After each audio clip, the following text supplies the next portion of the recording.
바빌론 부자들의 돈 버는 지혜 제7장 네 번째 비결. 돈을 잃지 말고 지켜라. 넷째 날 수업이 시작되었다. 불행은 황금처럼 빛나는 것을 좋아하네.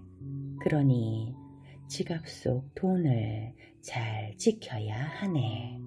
그렇지 않으면 금세 사라지고 말지. 적은 돈이라고 가볍게 생각하면 안 되네. 적은 돈을 지키지 못하는데 어찌 큰 돈을 지키겠나. 우리는 살아가며 크고 작은 유혹을 받네. 혹시 주변에서 큰 돈을 벌 수 있는 곳이 있으니 투자하라는 얘기를 들어본 적이 있는가?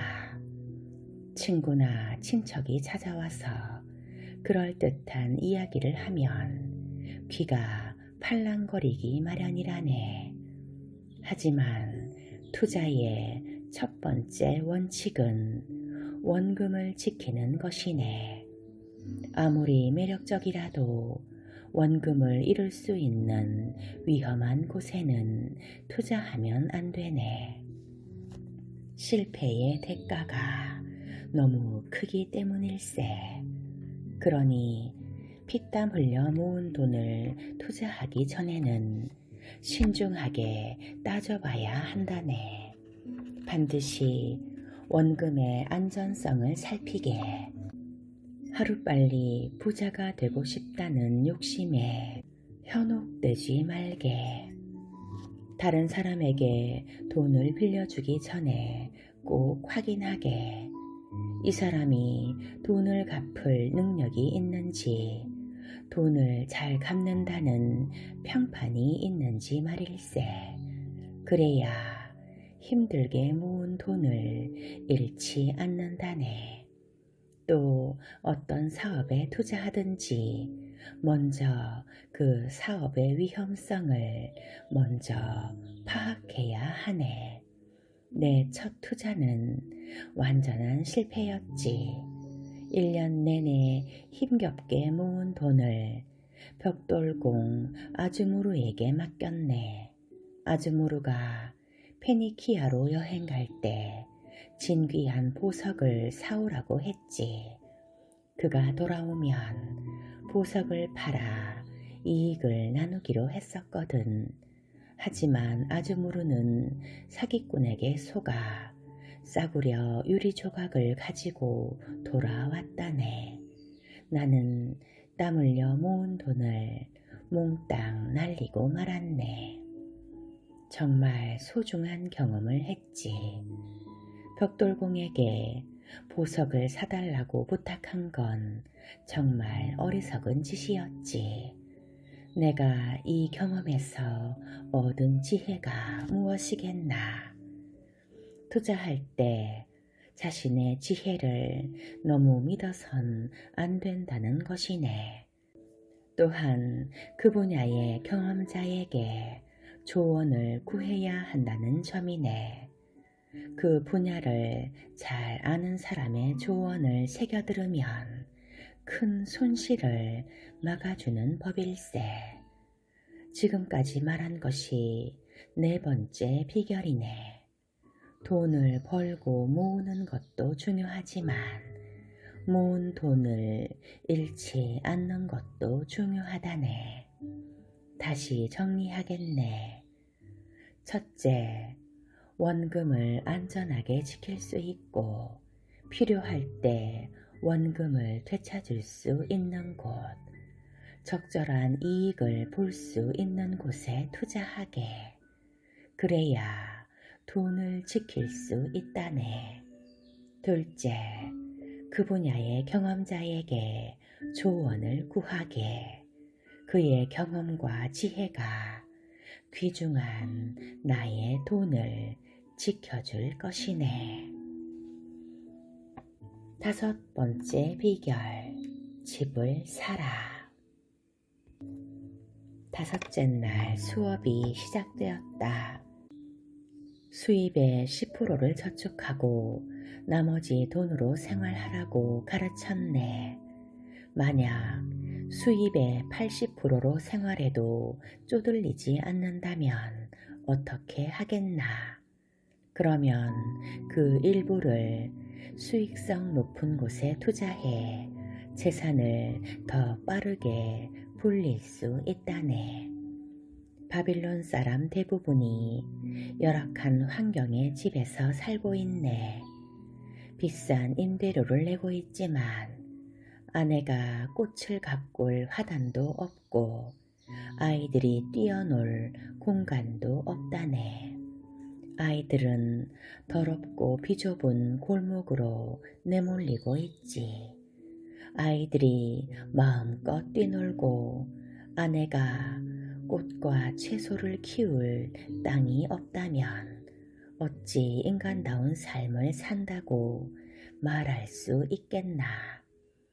자기 마당에서 키운 포도를 따먹으면 얼마나 행복하겠나. 내 소유의 집은 그런 곳이라네. 내 집을 소유하면 뿌듯한 마음이 들고 자신감도 심어준다네.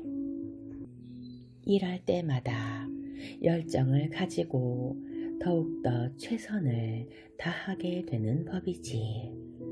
나는 자네들에게 가족을 지켜줄 안식처인 집을 사라고 권하네.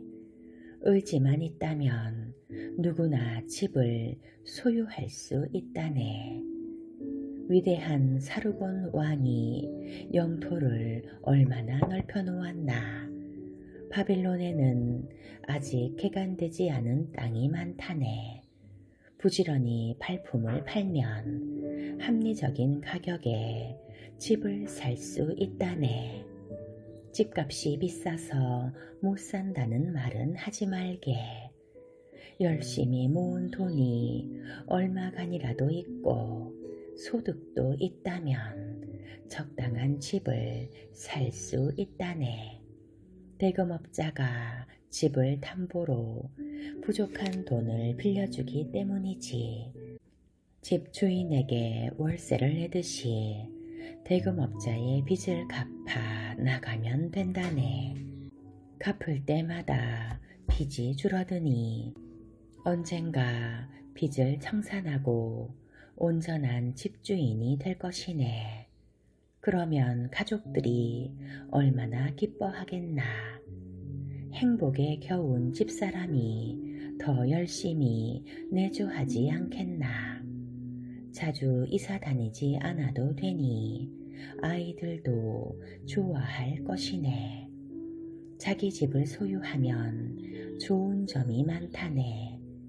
임대료를 내지 않아도 되니 더 많은 돈을 모을 수가 있지. 또한 인생을 즐기고 누리는데 더 많은 돈을 쓸 수 있다네. 그러니 집을 꼭 사게. 이것이 5번째 비결이네. 6번째 비결. 미래 수입원을 마련하라. 6번째 수업이 시작되었다. 태어나자마자 우리의 삶은 시작되고 노년을 향해 달려가네. 이것은 변하지 않는다네. 신이 우리를 하늘로 데려가지 않는 한 이 운명에서 벗어날 수가 없지. 따라서 우리는 기력이 다해 일할 수 없게 될 때를 대비하여 적절한 수입원을 마련해야 하지. 갑자기 불행한 사고를 당해서 가족을 부양할 수 없는 상황도 준비해야 한다네. 오늘 수업을 잘 듣게. 훗날 자네들에게 예상치 못한 상황이 닥쳐도 두둑한 지갑을 유지하도록 도와줄 것이네. 부자가 되는 원리를 깨달아 재산이 늘어나고 있는 사람이라도 반드시 미래를 대비해야 하네. 늙고 병들어 일하지 못하게 되어도 안락한 삶을 누려야 하지 않겠나. 미래를 대비하는 방법은 여러 가지가 있네. 예를 들어 아무도 모르는 장소에 보물을 묻어두는 방법도 있지. 하지만 아무리 잘 숨겨둔다고 해도 도둑을 맞을 수도 있네. 이런 방법을 추천하고 싶지는 않네. 집이나 땅을 사두는 방법도 있지. 미래에 그 지역이 어떻게 개발되고 어떤 가치를 지닐지 현명하게 판단하여 잘 골라둔다면 훌륭한 투자가 되네. 임대 수입을 올릴 수도 있고 비싼 가격에 되팔 수도 있지. 대금업자에게 돈을 빌려주는 방법도 있네. 정기적으로 이자를 받아 돈을 불릴 수도 있지. 나는 신발을 만드는 안산이라는 사람을 알고 있네. 안산은 8년 동안 매주 은 2냥을 대금업자에게 맡기고 4년마다 25%의 이자를 받았지. 그가 맡긴 돈이 지금 얼마로 불어났을 것 같나. 무려 은화 1040냥이 된다네. 그가 이 돈을 다시 대금업자에게 맡기고 12년 동안 매주 은화 2냥을 추가로 맡긴다면 얼마가 될 것 같은가.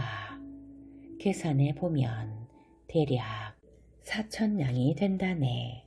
이 정도면 그가 넉넉한 여생을 보낼 수 있는 만큼 큰 돈이 될 걸세. 적은 돈은 꾸준히 저축해도 이렇게 엄청난 수익을 올릴 수가 있네. 의지만 있다면 그리 어려운 일도 아니지. 편안한 노년을 위해, 가족의 미래를 위해 이 정도는 준비해야 하지 않겠나. 장기적으로 바라보고 자네들 수입과 형편에 맞게 미래를 대비하길 바라네. 이것에 대해 좀 더 말하고 싶은 게 있네. 나는 미래에 언젠가 갑작스러운 죽음을 대비해 서로 상부상조하는 제도가 만들어질 거라 믿네. 이를테면 사람들이 매달 조금씩 돈을 내서 모아두고 누군가 세상을 떠나면 그 가족에게 목돈을 지급하는 식이지. 이 제도는 매우 바람직하지만 지금은 불가능하네. 이 제도는 수백 년 동안 정기적으로 꾸려나갈 수 있어야 하기 때문이지. 지금은 모두가 믿고 돈을 맡길 만한 단체도 없고 이렇게 큰 돈을 장기간 안정적으로 운용할 수 있는 체계도 없기 때문이지. 언젠가 이런 제도가 만들어져 사람들이 그 혜택을 누릴 수 있을 거라 생각하네. 하지만 우리는 그런 제도가 없는 시대에 살고 있네. 따라서 우리는 지금 시대에 맞는 방법으로 미래를 준비해야 하네. 지금 가능한 방법을 찾게 조금씩 돈을 모아 미래를 대비해야 하네. 늙고 병들어 일할 수 없는 사람이나 가장을 잃은 가족에게 가난은 고통이기 때문이지. 노후를 대비하여 가족의 삶을 보장할 방법을 준비하게. 6번째 비결은 바로 이것이라네.